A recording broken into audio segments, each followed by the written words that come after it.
Fala pessoal, estamos aqui no Hot Seat da Global com dois super convidados. Tenho aqui do meu lado o pastor, escritor e fundador do Céu no Sertão e o CEO do Pensando Bem e idealizador do Beco Céu. Eu estou falando do pastor Alisson Oliveira e Rutênio Florencio. Sejam bem-vindos, gente. É uma honra receber vocês aqui. Muito obrigado, pastora. E já quero iniciar perguntando para os dois aqui, contarem um pouquinho, em poucas palavras, qual foi o primeiro momento assim da vida de vocês em que vocês sentiram que estavam chamados para trabalhar com pessoas em comunidade? Bom, pode começar por mim? Por favor, os mais velhos. Amém, amém. Na verdade, a minha causa hoje, pastor, ela está muito associada à minha história de vida. Então, assim, tudo que Deus está fazendo hoje através do Instituto, primeiro ele começou em mim, né? Porque hoje nós somos um agente de transformação e nós lutamos pela defesa dos direitos das crianças, vítimas da violência sexual infantil. Então, eu fui vítima da violência aos 6 anos de idade. Então, assim, desde a minha infância, com 8 anos eu vou para a igreja e eu questiono a Deus sobre o meu chamado. E aí é quando eu passo a perceber que no Nordeste, no sertão do Brasil, 3 a cada 5 crianças era vítima da violência. Então daí eu começo a entender o propósito de Deus sobre a minha vida, né? Depois de tantos questionamentos, qual é o meu chamado, qual é o propósito da minha vida, eu nasci por quê que eu vi o mundo, até entender que aquilo que Deus fez em mim, Ele queria fazer através de outras pessoas, de outras crianças. Então eu largo tudo em Goiânia e vou para o sertão do Ceará, trabalhar com crianças vítimas de violência sexual. Então, tudo que a gente tem construído hoje, né, ao longo desses anos, é aquilo que Deus construiu em mim lá atrás. Caramba! Não, então, e responder essa pergunta fala muito sobre uma frase que eu gosto muito, né?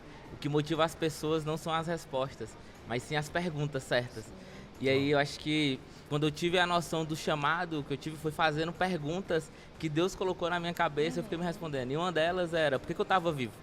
Tenho 26 anos de idade, cresci dentro de uma favela e um amigo meu de infância foi morto na esquina da minha casa. E essa pergunta, o porquê que eu estava vivo, foi que me fez dar esse sentido. E aí, ao longo do tempo, eu ficava me perguntando por que eu estava vivo e entendi que Deus estava me dando uma missão.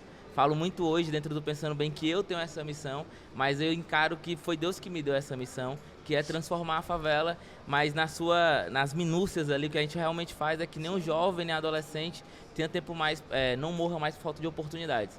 Então é isso que a gente vem gerado. Então foi através dessa cena de ver esse meu amigo morto na esquina da minha casa. Caramba. E dessa pergunta que foi muito certeira ao meu coração, que era o porquê que eu estava vivo. Então foi esse momento que eu vi o chamado de Deus para minha vida para fazer o que a gente faz, né, do que eu faço. Uau. Já começamos, com start, assim, essas duas respostas aí, já tem muito pano para manga, caramba. Eu também botei aqui como uma pergunta interessante, o que as pessoas de fora geralmente não entendem sobre a realidade de pessoas que vivem em comunidade, das crianças que vivem no sertão? O que é que vocês mais percebem? Vou aqui. Acho que a gente fala de dois ambientes completamente diferentes. Sim. Que por mais Até seja mesmo perto, com a mesma né? vulnerabilidade, né? Exatamente. Problemar, mas são dois ambientes totalmente diferentes. E que assim. são perto, né? E Sim. são perto. Eu falo de uma área de vulnerabilidade social, mas falo de comunidades, né? De favelas, que estão dentro de grandes centros urbanos, que aqui em Fortaleza, para quem está assistindo, a gente tem pelo menos 800 favelas. Então todo bairro nobre que você tá, a cada 5, 6 km você consegue parar dentro de uma favela. E aí, uma coisa que a gente vê muito é que o Brasil é feito de Brasis, e de fato. Sim. E quando a gente olha os estados, também tem outros estados dentro. E eu acho que existe sim uma grande diferença de quem está vendo de fora. Mas uma das coisas que vem de fora, e aí para passar até a bola para o pastor Alisson, a gente sempre escuta isso. Todo mundo que olha para dentro da favela, olha a favela como lugar de sinônimo de pobreza, sim, de lixo. Sim. E que de fato, infelizmente, tem isso. Mas tem muito mais do que isso. Tem pessoas dignas, tem pessoas que não tiveram oportunidade. E eu acho que essa realidade do que as pessoas veem de fora é muito um resquício do que a mídia traz. É sempre sinônimo de negativo, sim, né, de quem vem da favela. Então acho que falta a galera ter um outro olhar e falar, não, existem seres humanos lá dentro. Sim. Existem possibilidades. Então acho que esse prisma diferente fica...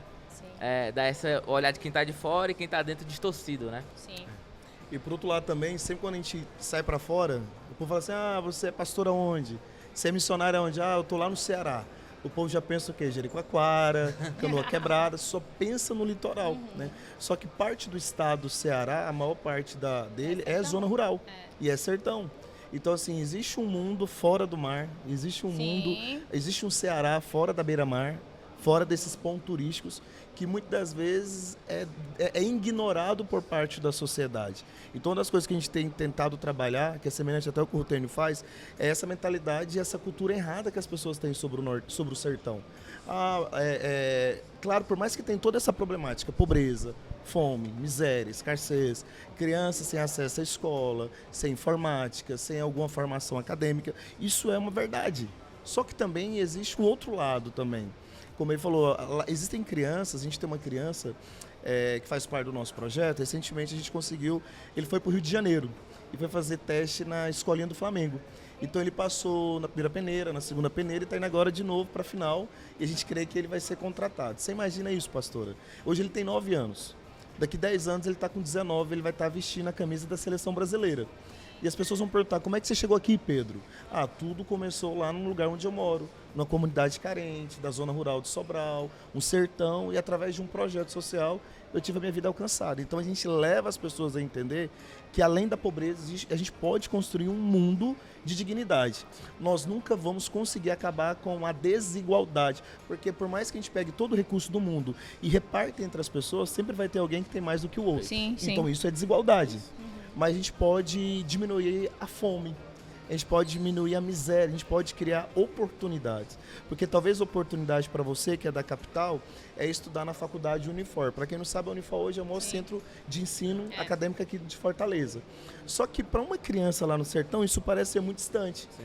Mas a dignidade para ele, talvez, é ter um caderno para estudar, é ter um acesso a uma informática, ter acesso a um curso de idioma.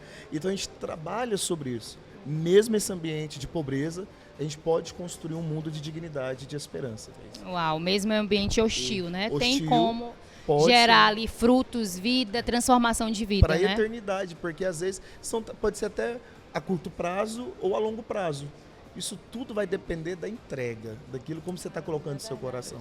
Nós estamos há 10 anos no sertão, né? São 10 anos. E assim, já são mais de 11 mil crianças impactadas, direta e indiretamente pelo nosso projeto. Meu Deus, é muita gente. Então, assim, na última contagem nossa, pastora, são 104 comunidades do sertão alcançadas. Então, a gente já teve no sertão do Piauí, estamos no sertão da Bahia e hoje no sertão do Ceará. O nosso sonho é chegar em todo o Nordeste. Amém. Então, é um trabalho a longo prazo, só que é uma possibilidade, não é impossível. Sim. São muitos os desafios, né? São muitos desafios. Então, falando desse desafio, e que vocês já começaram aqui um pouquinho, o que é que vocês acham que é o maior gargalo agora, hoje, assim? O que é que, para quem quer fazer um projeto, para quem quer iniciar algo como há 10 anos atrás, você iniciou porque o Senhor te chamou, como você falou, o teu testemunho está ligado ao teu propósito, ao que tu está fazendo hoje. Mas, assim, qual é o gargalo que vocês percebem hoje? O que é que essas pessoas que querem entrar, mudar pessoas através de projetos, o que é que elas precisam ter maior atenção? Olha, eu acredito, como a gente falou assim, o Rutênio falou, o projeto dele está muito associado também com a vida dele, com o estilo de vida. Eu acho que a galera, muitas das vezes, elas querem viver um projeto fora do seu projeto de vida. Então, assim, às vezes, porque está dando bem com o Rutênio, vai dar bem comigo. Está dando bem com o Alisson, vai dar bem para todo mundo. Não, talvez o que Deus tem para fazer é só com o Rutênio. O que Deus tem para fazer é com o Alisson. Talvez Deus quer que você atue em outra área. E a gente tem visto uma época, o Rutênio também já está há muito tempo em projeto social, há muito tempo atrás não se falava tanto sobre isso, né? Não se falava tanto de projeto, não se falava tanto de ações sociais, algo do tipo, justiças sociais, e algo está se tornando muito comum. Porque a gente tem visto que isso está dando certo e está gerando resultado. Mas eu acho que o principal gargalo que eu percebo assim dentro dessa problemática, a gente tem vivido muito ali no sertão, mas a gente recebe missionários de várias partes do Brasil. Aí vem um sulista, lá do Rio Grande do Sul, gaúcho, e aí ele quer ensinar, em vez de ensinar aquilo que as crianças, eles querem ensinar as crianças a tomar chimarrão, um exemplo. Essa não é a proposta. Isso pode ser um impedimento. Porque esse é o problema dessa geração, pastora. Eles querem, Deus nos chamou, a gente pode infiltrar dentro de culturas. Só que você não vai mudar o ambiente confrontando aquela cultura. Você Sim. tem que se aliançar aquilo ali, né? Se aliançar com aquilo ali. A gente percebe muito isso. São pessoas querendo viver algo que não faz parte do seu projeto de vida, do seu propósito, pode se tornar um impedimento. E eu trago, complementando o que o pastor Wallace traz, até fiquei feliz porque tem 10 anos, né? E eu pensando bem, tem 5. Fez Então, a gente 5, parabéns. Tamo junto, Foi tamo um junto. festão, nesse hein, caminho, gente? E por mais que sejam, como a gente já falou, realidades diferentes, mas acho que se une com o mesmo propósito, que é a transformação social. Sim. E uma coisa que eu medito muito na Bíblia é que transformação social é um chamado muito antigo que todo ano se renova. Todo E ano. aí, como o pastor Alisson falou, não é sobre pensar fora do seu estilo de vida. Mas eu acho que o grande impeditivo também é as pessoas entenderem que isso é uma missão de todos. A missão de todos. Não é sobre só, se tive uma cena na minha vida, eu vou querer montar uma ONG. E aí, quando eu vou puxando na Bíblia, a gente tem várias pessoas. E tem um cara que, essa semana eu tenho meditado muito, é sobre o João Batista, né? João Batista, a gente escuta falar sobre, com todo respeito, as grandes loucuras que ele fez e tal. Quando a gente começa a olhar, ele foi um transformador social. Sim. Sabe? Ele foi um transformador social tão grande que a cabeça dele valeu mais qualquer coisa quando aquela moça que o rei pediu tudo pra ela, pode me pedir o que você quiser, ele pediu a cabeça de João Batista. Olha só o valor que carregava. Né? Então, hoje, o que eu sinto do maior gargalo pra quem tá querendo começar é, além de não querer, e aí o pastor Alisson foi perfeito nisso, né? Foi certeiro. Além de querer se adequar ao seu estilo de vida, é você não entender como um chamado de Deus. Sim. Pra todo mundo, cara. Pra Porque se todo você mundo. vê só como um ganha-pão ou um retorno lucrativo... Não faz sentido. Não vai romper. Você não vai. Não vai. E isso é o que mais trava. Isso é a palavra. Aí quando a gente entra nisso, quando a gente fala assim, cara, por que eu vou me doar pra isso? Por que eu vou fazer? Porque é legal quando dá certo, né? É legal quando a gente faz um jantar, sai em jornais. Mas também é complicado quando o traficante liga, quando dá desculpa a palavra, uma merda lá dentro. Então você começa não sabe o que tá fazendo. Mas aí quando você entende que é um chamado de Deus na sua vida, aí você rompe com qualquer barreira, né? E acho que a principal é essa, é você romper. É romper. Interessante isso que vocês responderam, porque tá ligado com outra coisa que eu tinha pensado assim também, que era como manter o coração no lugar certo quando o resultado demora. Né? Como é que esse impacto, assim, como guardar o coração, porque a gente sabe que é tijolo por tijolo, né? A gente está vendo o sucesso do Beco Céu, o sucesso do Céu no Sertão. É muito céu, né, gente? É céu aqui, é céu por isso que a aqui. gente tá Aleluia. A gente é homem do céu, homens do céu. Aleluia, aleluia. Tudo que homens do céu, coloca a mão, Pronto. prospera, É isso. rompe. É Que isso. Esse é o segredo. Esse é o Tem que segredo. ser do céu. Pronto, É, pronto. Porque mas- é exatamente isso. É onde guardar, como manter. Porque a gente sabe isso, que as respostas, muitas das vezes, elas demoram. É isso. E eu vou Sim. até complementar por outra coisa que a gente vai enfrentar um desafio depois que rompe, né? Acho que pegando a sua segunda pergunta agora. Qual o desafio? Romper e depois é você entender que Deus vai mandar o recurso. Amém. Porque a gente vive de doações, né? Então a gente vive de financiadores. E tem hora que tem muitos, tem hora que tem poucos. Tem hora que não tem nenhum e tem hora que tem sobrando. Então você tem que começar a entender que Deus que vai mandar isso. E aí isso pega muito quando o resultado demora. Porque quem está investindo, muitas das vezes, ele quer um resultado imediato. E uma coisa que eu falo, eu tô pensando bem há 5 anos, mas eu falo que o meu sucesso, o sucesso do Pensando Bem, vai acontecer em 2050. Amém. Que é quando as crianças de 2030 nascerem e tiverem 20 anos. Então o que eu comecei agora é só um ensaio do que a gente vai ficar. Uau. E aí, olhar para esse longo prazo, é entender assim, caramba, possivelmente não vai dar certo, porque eu preciso de investidores, as pessoas vão ter que acreditar nessa história. E aí uma das coisas que eu sempre me pego é para Deus guardar. E aí eu acho que a palavra certa é o céu, né? É sempre fixar os olhos e falar assim, cara, o recurso vai vir de lá. Amém.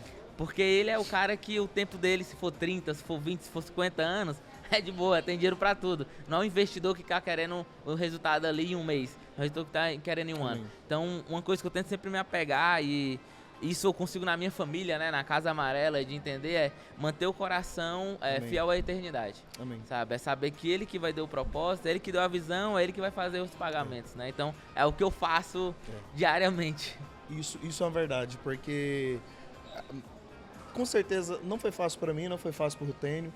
Você vai ser abandonado, você vai ser criticado, as pessoas caluniado, as pessoas vão te trair, você vai chorar choros que ninguém vai ver, né? Você vai ter percas. Eu cheguei de Goiânia ontem, eu fui visitar meus pais. Tem 15 anos que eu saí de casa completamente, dei tchau para minha mãe, para o meu pai, para viver o chamado de Deus. E tem 14 anos que eu não conseguia passar o meu aniversário com os meus pais. Aí esse ano meu filho nasceu, Josué, e eu falei, mano, quer saber de uma coisa? Eu não quero que os meus filhos façam isso comigo. Porque muitas vezes, eu sempre costumo falar, pastora, e eu quero que as pessoas ouçam com muito temor. A obra de Deus, ela na vida de muitos pode ser um atrapalho. Porque você fica tão obcecado em ser o tempo todo agradável a Deus, que você começa a pular certas situações da sua vida. É aquela coisa, você deixa de lado o ordinário para sempre querer viver o extraordinário. E esse é um problema, né? Esse é o problema. E aí eu fui para Goiânia, cheguei lá, meu pai estava na pracinha, vi ele, avistei de longe, sentei do lado dele, puxei assunto com ele. Meu pai não me reconheceu. Em 2022, meu pai sofreu uma queda, parte do cérebro dele coagulou de sangue, ele foi dado como morto. Meu pai está vivo por um milagre. Só que isso afetou a visão do meu pai e a memória do meu pai. Então meu pai não lembra memórias recentes, ele vai lembrar de memórias antigas. E a visão dele dificulta bastante também. Então eu sentei do lado dele, conversei com ele no dia do meu aniversário. Meu pai não me reconheceu, ele não conseguia me enxergar, ele não conseguiu lembrar a minha voz. Aí você imagina assim, mano, até que ponto? Né? Tem gente que prefere, de uma maneira radical, abrir mão de tudo. Então, assim, eu acredito que pode ser um tempo de Deus começar a fazer algo em você para fora. Mas eu acho que todo missionário, todo líder social, todo projetista, ele precisa retornar, às vezes, para casa. Porque é esse lugar que deu origem a toda essa formação sobre a sua vida. E a gente tem percebido bastante isso. Então, isso para nós que estamos ali na frente, sacrificando família, casamento, filhos, a nossa vida social, existe um preço que está sendo pago. Então, assim, é lindo, é glamuroso, é como o Rutênio falou, é bacana você fazer um jantar de gala, é bacana você fazer uma escola de missões, levar mais de 300 missionários do Brasil e do mundo para o sertão. É bacana você levar as maiores empresas do mundo lá para o sertão, pessoas, é bacana, mas e o preço que você paga lá atrás? E o que você precisa abrir mão para ver toda aquela construção? São muitos sacrifícios, São muitos sacrifícios. Então, assim, por isso que eu falo, não é porque está dando certo com o Rutênio, não é porque está dando certo com o Pensando Bem, não é porque está dando certo com o Alisson, com o Instituto, que vai dar certo com você. Eu acho que cada um de nós pode fluir de uma maneira natural naquilo que o Senhor nos chamou. Porque talvez Deus não te chamou para o sertão, Deus chamou lá para a sua rua, para a sua sala de aula, para a sua escola, para a sua faculdade. Então flua naquele ambiente, seja obediente àquele ambiente. Né? Eu acho que é isso que o Rutênio falou. Os seus olhos, ele precisa estar voltado para a eternidade, porque isso faz com que você não se corrompa. Existe uma frase da Madre Teresa de Calcutá que é um estilo de vida para mim. Ela fala bem assim, o que eu faço é uma gota no meio do grande oceano, mas sem essa gota o oceano seria vazio. Talvez o que o Rutênio está fazendo aqui nos becos de Fortaleza é pouco diante de tantas outras instituições. Talvez o que o Céu no Sertão está fazendo lá no sertão do Brasil é muito pouco. Tem instituições muito maiores, muito mais relevantes. Só que eu fico imaginando assim, o que seria do Pedro, do Madison, de tantas outras crianças do sertão. Das pessoas que Deus te deu para tu liberar a tua porção. Se não fosse através de nós ou do Instituto. A vida desses meninos estaria parada. O inferninho continuaria sendo o inferninho. Então, assim, tudo, a gente tem que ter uma palavra da parte de Deus. Porque é essa palavra que abre o mar e traz a provisão. E tem muita gente nadando na praia, porque só se empolga com o glamour do social.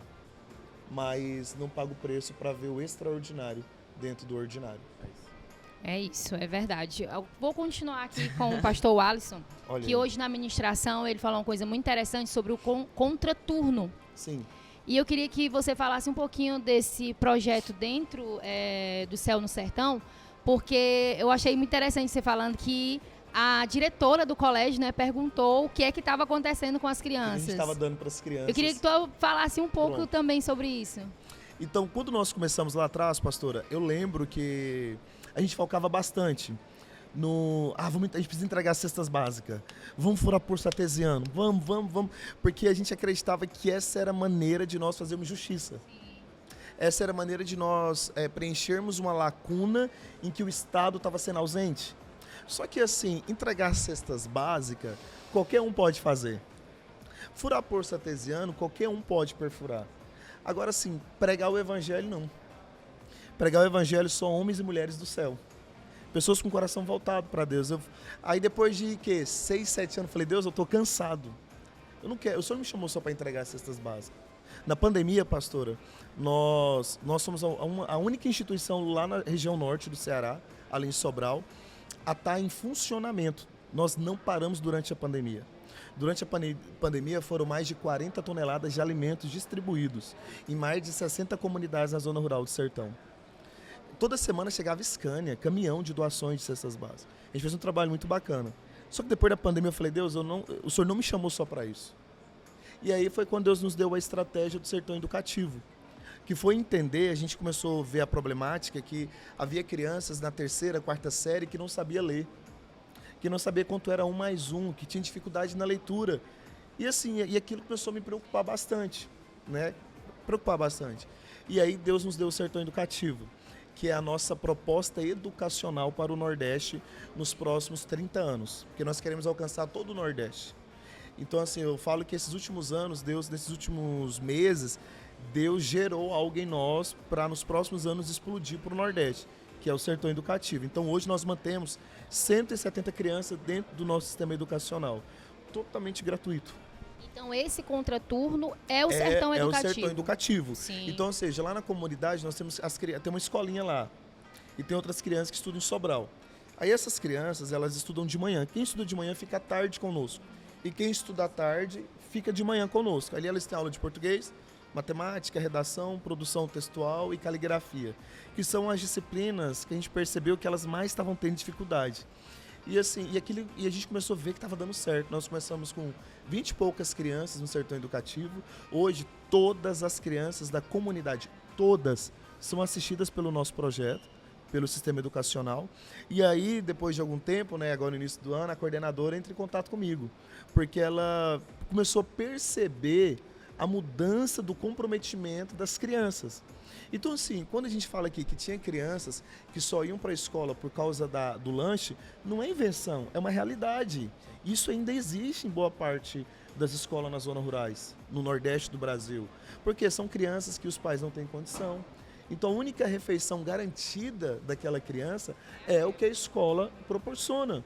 Então, a gente falou assim, mano, então, e se a gente colocar sala de aula, tudo isso que elas têm, lanche, almoço, tudo no mesmo ambiente? E aí, aí nasceu o Sertão Educativo. Aí a coordenadora entrou em contato e falou assim, o que está acontecendo, pastor? O que você está dando para essas crianças? Quando ela falou isso, eu falo, cada pastor conhece as ovelhas que tem, né? Cada líder social conhece os seus moradores, sabe como é que é. Então, assim, eu já pensei na criança mais problemática. Nossa, subiu lá na parede, sei lá, brigou com a professora, puxou o cabelo do colega, quebrou o vidro, enfim. E aí eu acho que fiquei bastante preocupado. Aí eu falei, não, mas por que a senhora está perguntando? Ela, não, porque ultimamente a gente tem percebido que algumas crianças que fazem parte do seu projeto tiveram uma mudança de comportamento dentro da escola. Então, assim, eram crianças que chegavam tarde, agora estão chegando cedo. Eram crianças que só iam por causa do café, da merenda, agora ficam até o final. E as notas, então a gente começou a ver que de fato estava dando certo e estava tendo essa mudança. E aí a gente fala que essa é a maior glória nossa, né? Com certeza, isso é bálsamo, não é não? Bálsamo, a gente está alcançando, hoje são 170 crianças, então você imagina, nos próximos 30 anos vai ser 1 milhão de crianças. Aí você imagina. É muito lindo, muito lindo. Agora também tem uma para você, hein, Rutênio? O que é mais que tu observa, que te atinge quando tu olha para as crianças lá do inferninho, e o que é que mais você enxerga nelas que ninguém tá vendo? Tu bateu o olhar, isso aqui me dói, isso aqui me atinge, e também consigo ver isso aqui que tô dentro e tenho esse feeling de entendê-las. Quando a gente pensa e olhando diretamente para a favela que eu nasci, né, a gente olha para o contexto favela, a gente sempre fala de bolhas. Sim. Porque é algo que é geracional. Então as coisas vão acontecendo. Ninguém nasce... pessoa para nascer pobre, a família já tinha que ter sido pobre. Então vai acontecendo gerações e gerações para chegar aquilo ali acontecer.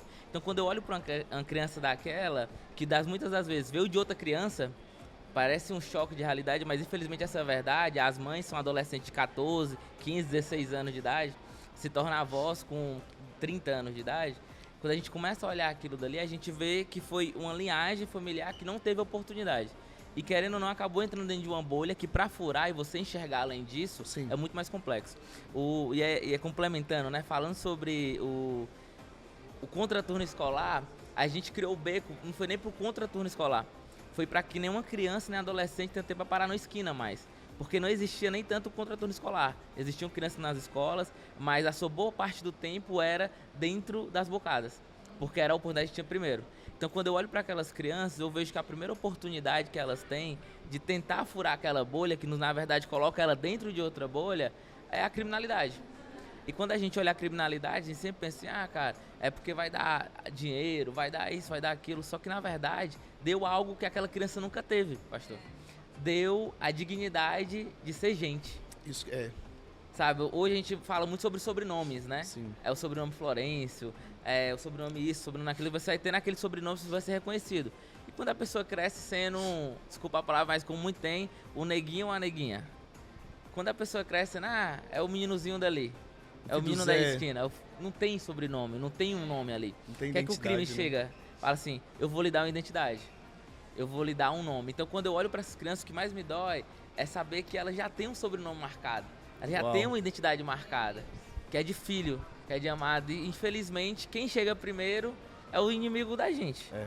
Então, quando a gente criou o Beco Céu, foi para que eles pudessem ter tempo dentro da favela de olhar e falar assim, não, aqui eu posso ser quem eu sou. Amém. E independente de onde eu venho, eu posso ir para mais longe. Então o beco foi construído dessa forma, foi um formato de casa. A gente chama o nosso espaço de casa justamente para ser o lar que eles não têm dentro de casa. E todo time que a gente monta é nesse formato de falar, olha, estamos aqui. Você não está sozinho, a gente quer lhe proporcionar a você enxergar que você também é digno. É possível. Eu acho que essa é a grande coisa. E é o que me marca muito quando eu olho. E é o que me motiva a fazer o que eu faço. Amém. Sabe? Me motiva. E hoje a gente já tem números assim. Como eu falei, o meu sucesso vai ser daqui a 2050. Mas Deus vai dando alguns relapsos assim pra gente poder comemorar e ver que tá no caminho certo. Olha os 30 anos aí, já só falando do número 30 aqui então hoje. vai já chegando. Mas uma coisa que a gente olha muito pra dentro do Pensando Bem é olhar as crianças que estão hoje. E aí eu gosto de brincar, assim, uma coisa que a gente faz muito bem é levantar a autoestima. Parece ser uma loucura, né? Autoestima, cara. Mas a autoestima é tudo. Então, quando a gente olha, aí eu tenho duas cenas muito interessantes. Hoje eu tenho 2 grupos de meninas, que antes era só uma, que era a turma das blogueiras, pastor Wallace. Então eles faziam, era a turma das Patis. E eu falei assim, ó, por que Pati? Não, Rutênia, é porque eu sou Patricinha. Falei, cara, que da hora você ser Patricinha. Não, isso é bacana, né? Cara, justamente que da hora você ser Patricinha. Então isso começou a ser dentro da favela. E outro exemplo muito engraçado é, a gente conseguiu fazer a mudança sistêmica dentro do bairro. Então hoje as ruas é toda de pedras, né? Então até eu fico brincando, tem gente que acha que é Guaramiranga. Mas é a favela do Inferninho, que agora é conhecida como Favela Céu. Favela Céu. E aí uma coisa muito engraçada, eu tinha maior ciúme daquelas pedras, daquela rua ali de intertravado, eu tinha maior ciúme. E aí os moradores começaram a reformar suas casas, com seu próprio dinheiro. E eu ficava maluco, porque era reboco, então sujava as pedras, não ficava a rua bonita como era antes. Mas eu comecei a entender que eles queriam a casa bonita que nem a rua. Uau. Então agora os próprios pais estavam conseguindo trabalhar, guardando recursos para mudar a sua casa também e trazer dignidade. Então algo que quando eu olho e me marca e faz eu trabalhar como eu estou trabalhando e pedindo a Deus que mande mais coisas para a gente fazer, é olhar para aquelas crianças, aqueles adolescentes e saber que eles já têm um sobrenome, saber que eles já têm um destino, só que infelizmente a galera engana eles. Felizmente o que chega primeiro não é a boa notícia. É a má notícia. Mas como João Batista, vocês têm chegado primeiro, né? Sim. Aqueles que têm preparado um caminho. Se a igreja não chegar, o crime vai chegar. É isso. Se homens e mulheres de Deus não chegar, a Anitta vai chegar. Exatamente. Então que seja sempre a igreja, né? Uma vez eu escutei uma frase, pastora, de um amigo muito especial que nós perdemos ele na Covid. Ele era um embaixador do Instituto, era um padrinho social nosso. E ele falou uma frase, Rutênio, que eu levo até hoje. Ele falou bem assim, que a melhor maneira de você dizer que você ama para alguém é trabalhar na construção do sonho dessas pessoas. Então, assim, ela falou, e aquilo marcou minha vida. O Tânia falou, né, a gente falar sobre dignidade. Eu acho que essa é a principal missão de um líder social. É você levar esse ambiente de dignidade. Quando você fala de dignidade, você não está falando do iPhone da última geração, de um aparelho celular. Eu lembro de uma cena, a gente estava lá no Serrote do Chapéu, uma das comunidades que nós alcançamos, e tinha uma menina que chama Cristina, eu falei, Cristina, se o tio pudesse realizar o seu sonho, qual o seu maior sonho? Eu esperei ela pedir uma Barbie, sei lá, um videogame, algo do tipo. ela olhou para mim com muita vergonha e falou bem assim, que o sonho dela era comer linguiça frita. Esse era o sonho dela. Gente, que sonho é esse? Sonho é esse, Né? E o que é linguiça frita? Então, assim, eu lembro que naquele dia, a gente sempre compartilha na internet o sonho das pessoas. E eu falei, Deus, não, esse sonho aqui eu que quero realizar, eu que quero construir. E aí eu proporcionei isso para ela, de levar essa linguiça frita para ela. E ela comia aquela linguiça frita como se ela estivesse comendo o prato mais caro do mundo hoje, do melhor chefe de cozinha. E ela comia com tanta vontade, mas com tanta alegria, era o sonho dela. Então, assim, eu falo que isso, a melhor maneira de dizermos hoje para essas crianças que nós a amamos é trabalhar no sonho, na construção dos sonhos dela. Porque é levar esse ambiente de dignidade. E falar de dignidade, pastora, só o Evangelho pode fazer isso. Só o Evangelho pode fazer. Porque eu penso assim, o contrário de dignidade é viver à margem, né? Marginalidade, viver à margem. Então, me chocou muito o sonho dessa menina. Sim. Porque é tão pouco, não é? Então, a gente não tem só que dar dignidade, mas é levar essas pessoas, essas crianças, esses adolescentes, jovens, a terem também sonhos dignos, né? Sim. E saberem que existe um mundo além da favela. Sim. E existe um mundo sertão. além do sertão. Então, assim, eu falo justamente sobre isso. A galera que trabalha conosco, somente o nosso time dos Kids, eu falo muito isso. Eu falei assim, olha, cuidado como vocês tocam nessas crianças. Porque você pode estar tocando no próximo governador do estado do Ceará. Você pode estar tocando no maior jogador hoje, que vai trazer o Hexa para o Brasil. Sei lá, você pode estar tocando no A gente está precisando, hein? Estão precisando. Não, mas é sério, porque você olha para uma criança dessa, né, que fica passando, você não consegue imaginar. Se você fosse... Eu venho de uma vulnerabilidade. Eu sou filho de pai alcoólatra, eu sou filho de pai divorciado, sou filho de mãe solo, sou filho de diarista, né? Então, assim, eu venho de um contexto também, né? Eu sei o que é viver sobre essa margem, né? E eu sei também entender hoje que agora eu vivo um outro reino. E dentro desse reino eu preciso fazer com que as pessoas sintam participantes desse também. Então, quando a gente está lá no sertão, eu quero que aquelas crianças olhem para o Alisson, mas não olhem para o Alisson como algo distante, um mundo distante, né? Mas olhem para o Alisson e falem assim, mano, deu certo com o tio Alisson. É possível. Pode dar comigo também. O tio Alisson foi abusado, o tio Alisson é filho de alcoólatra, o tio Alisson é filho de mãe solo. Então, assim, é o meu contexto. Então, se deu certo com ele, vai dar certo. É como né? o apóstolo diz, vocês são a mensagem de vocês, né? Vocês carregam, Sim, essa o mensagem. principal testemunho é a vida de vocês mesmos. Então, quem passa por vocês, assim, é possível, porque foi possível pro Rutênio, foi possível pro Alisson, é possível para mim. Isso é muito forte. E isso é muito forte, eu acho que a gente tem que parar de endeusar, né? Eu venho de uma época que a gente tinha muita referência. Ayrton Senna, grandes jogadores de futebol, Pelé, Ronaldo e tantos outros. Eu falo assim, a gente falou aqui do Hexa, né?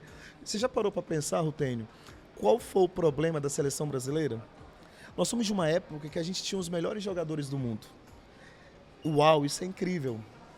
Era nítido a gente ganhar uma Copa do Mundo toda vez que a seleção brasileira fosse... A expectativa já era de vencedor. Já era de vencedor. E acontecia isso. Só que, assim como o futebol, várias áreas da nossa vida, não é para sempre. O Kaká não era para sempre. O Ronaldo não era para sempre. Robinho não era para sempre.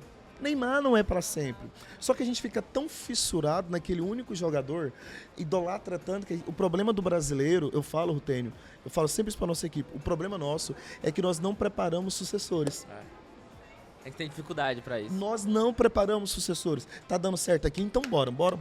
Gasta toda a energia aqui, pronto, né? Mas, E a próxima geração? E a próxima geração? E cadê os... Não tem próximo, por quê? Porque você não se preocupou com sucessores. E a gente tem essa oportunidade. Eu tenho filhos, eu tenho filhos. Eu falo assim, que a principal mensagem que eu posso deixar... o ano passado a gente estava organizando o nosso Impacto Kids. E todo o Impacto Kids é um desafio, Rutênio, porque a gente precisa de um valor para realizar o nosso evento. E aí a gente estava lá, eu cheguei na quadra, onde acontece o nosso evento. Fiquei ali na grade da quadra. E eu escutei o Espírito Santo falar bem assim para mim. O Alisson, qual a garantia que você tem que daqui 100 anos o evangelho vai continuar sendo pregado aqui? Eu fiquei calado, porque eu não tenho garantia alguma. Eu fiquei calado, não respondi. De repente, a minha filha, Maria Flor, vem de trás, para na minha frente e começa a dançar na minha frente, no meio da quadra. Só eu e ela ali, toda... toda assim esporádica, toda à vontade, ela começa a dançar. Quando ela começa a dançar, eu soube dar a resposta. Falei, eu não vou estar aqui, mas os meus sucessores vão estar. Então, Deus, a garantia que eu tenho hoje para te dar é que se eu morrer hoje, a semente está com a Maria Flor.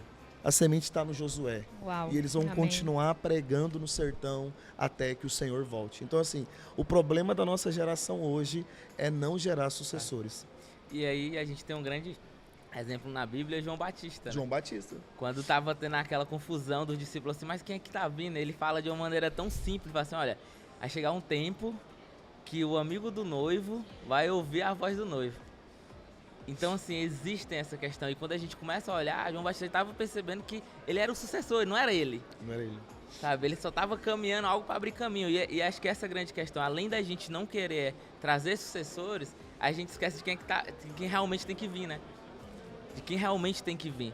E aí você falou muito sobre, ao contrário de pobreza, de dignidade, né? Eu tenho um grande amigo meu e uma referência para mim que ele fala sobre que o contrário de riqueza não é pobreza. O contrário de pobreza não é riqueza. O contrário de pobreza é dignidade. Porque a gente muda, porque assim, Sim. dinheiro, se a gente, como o Alisson falou, se a gente repartir, não tem como o Brasil todo mundo ser milionário. Não tem espaço para todo mundo, mas tem todo espaço para todo mundo ser digno. E no céu é desse jeito. No céu é desse jeito, né? As ruas de ouro o ouro que é o metal É uma que a gente mais... realidade, né? O céu é desse jeito. Por que aqui a gente tem que fazer isso, né? Então, enquanto tiver gente que estejam nas margens, né? Gente que precisa, eles também são filhos. E precisam dos seus filhos sendo levantados. E eu gosto muito de uma frase, pastora, que fala sobre missões, que é de uma pessoa que eu tenho grande admiração, acho que o pastor Alisson conhece, Pedro do Borel. Sim. E ele resume muito simples o que é missão. Ele fala, missão é você levar Jesus onde ele não andou. Simplesmente isso. Pronto. Então hoje, Deus me dá a oportunidade de levar Jesus pro inferninho. Se não fosse eu, com certeza teria outro. Mas já que sou eu, que bom que sou eu que eu vou poder fazer isso. Então Jesus levar pro sertão e a gente poder fazer isso de maneira generalizada, né? E eu penso também assim, um exemplo. Existe um tempo também, assim, se o Tênio não fosse, outro iria. Mas isso ia fazer o quê? Adiar mais ainda o que Deus tinha para fazer no inferninho. Aí você imagina, mais 5 anos, o inferninho ia esperar mais 10 anos, mais 20 anos. Porque ó, ele disse que tá com 26 anos, né? 26. Então, sei lá, a gente precisaria 26 anos. esperar mais 26 anos? O sertão da mesma forma, né? O Nordeste da mesma forma. Então, assim, é para ser você, precisa ser você. E aí vem a indagação, né? Até quando, então? Até quando?